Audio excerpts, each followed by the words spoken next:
go at this point. It's all started with a carjacking in Cocoa. Two men, well, a guy in this truck, we believe, offered two men a ride for money. They get in that truck and then carjack the guy at knife point. So then they take this vehicle, and that's when the chase ensued. I believe this happened about 1:30 in the afternoon. We're picking up on it over the last 10, 15 minutes or so. So Mike Brooks with us, HLN law enforcement analyst, as we watch this. We've seen, Mike, at least early on in this chase, we first started watching this about 10, 15 minutes ago, some erratic moves, wheeling around, basically doing U-turns on the freeway. Now a little more I wouldn't call it safe driving, because we know the speeds had reached about 110 miles an hour. So what are you doing at law enforcement? We know they were kind of backing off a little bit because of some of this erratic driving. Well, there's not a lot of exits off. This is Route 17. It's south of Orlando, a toll road, Mike, and there's not a lot of exits of where these two are driving right now. So, what is the plan for law enforcement? That remains to be seen. Are they able to get in front of this guy? And I can tell you, in Florida, they do have a mutual aid frequency, just like we were talking about yesterday out in California. California does, and so you've got a number of different agencies, most likely because it started in Brevard, in Cocoa, and then you also have Orange County.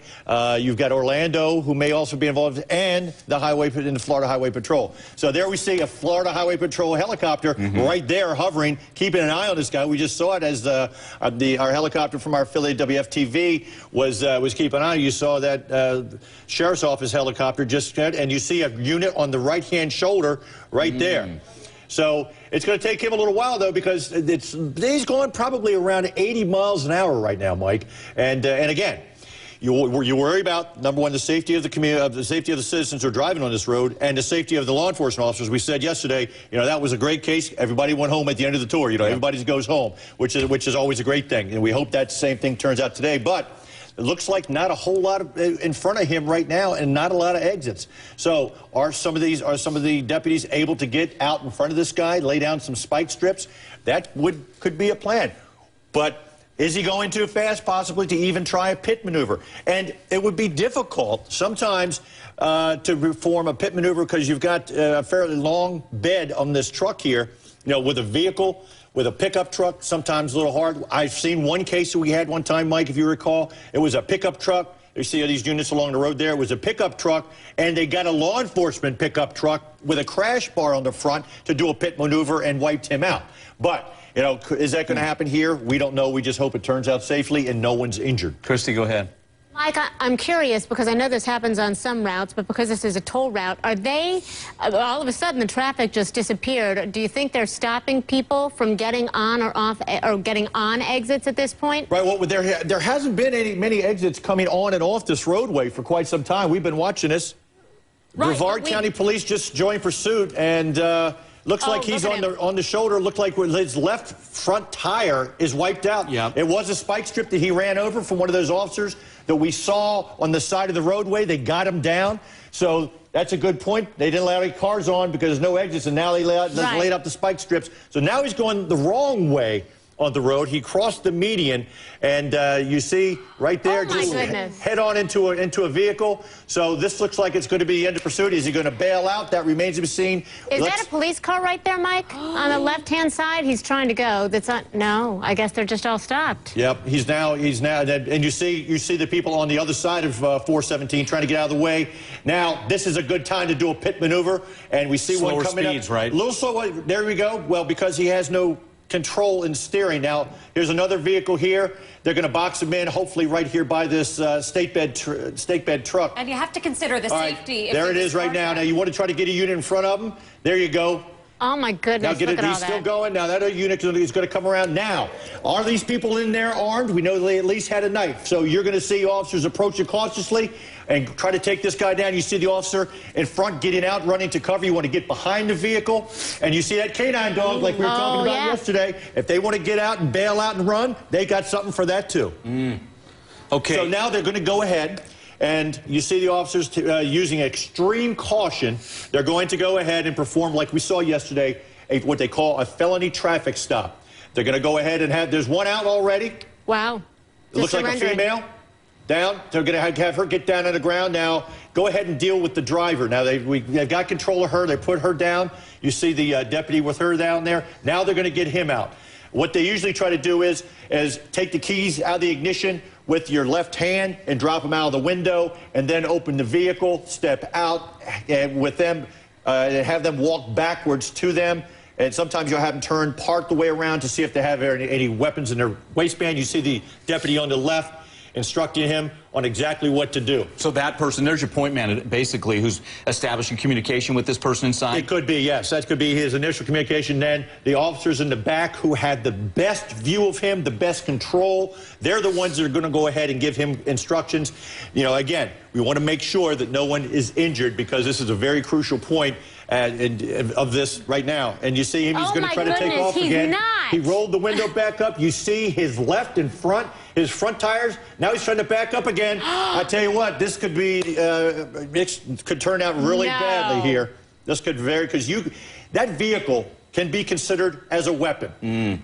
That vehicle. So what's your next move here, Mike? Forgive me, Christy. No, I mean it's the deputy's call here. If they try to run over one of the deputies, you know, it could turn out poorly for that perpetrator behind the wheel. Now it looks like he's sticking his hand out. Maybe he is throwing the keys out now. So maybe he has decided to go ahead and give up this pursuit. Again, he tried to take off with at least 2, possibly it looks like 3 flat tires. So now they're dealing with him. We see him with his arm out. And again, you always have to consider that the person inside is armed and extremely dangerous. I have to assume they're really interrogating that first person that exited the vehicle, obviously, right now, to get information from her on what he might have in that truck. Exactly. And you saw that deputy just pull his car right up to the front. So make sure that vehicle doesn't take off. You got another one pulling up right behind him. You've got almost a dozen cars around him at this point. He is not going anywhere at all. So now this could be a negotiation. It could, because a lot of times when you get an incident like this, you get someone who is so desperate, it sometimes turns into a possible suicide situation. We don't know if that is the case in this particular chase, but he has not got the driver.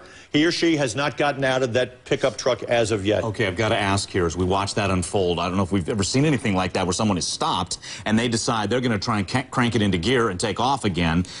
What would lead to the use of lethal force? I mean, is that something where possibly you would shoot, Mike? Or is that still no, and you're just still trying to, because you got wheels falling off, how far is the guy really going to go? Well, as I said, you can always consider that pickup truck as a weapon. If he tried to run over one of the law enforcement officers, it looks like they have him out of the truck now.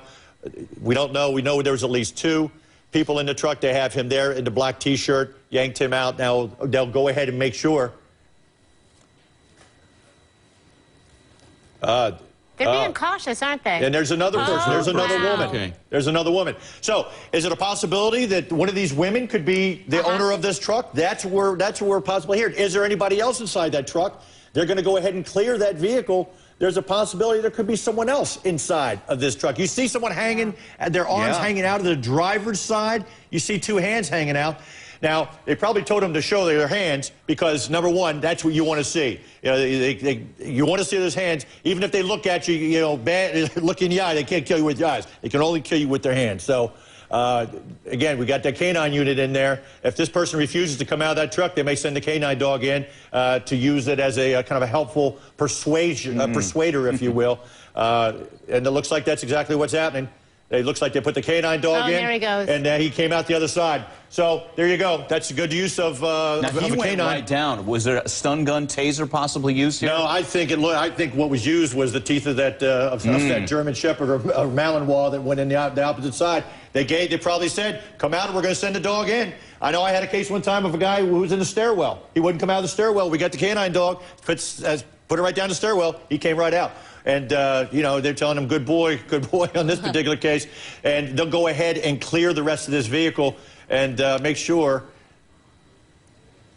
that, in fact, well, it looks like they may have used a stun gun on him also, Because it looked like he went down, and we've seen obviously different surveillance things. Mike, you're very experienced with that. Looks like 2 stun guns. I see the leads coming off of, there's a stun gun, model X26, that law enforcement officers use on a regular basis.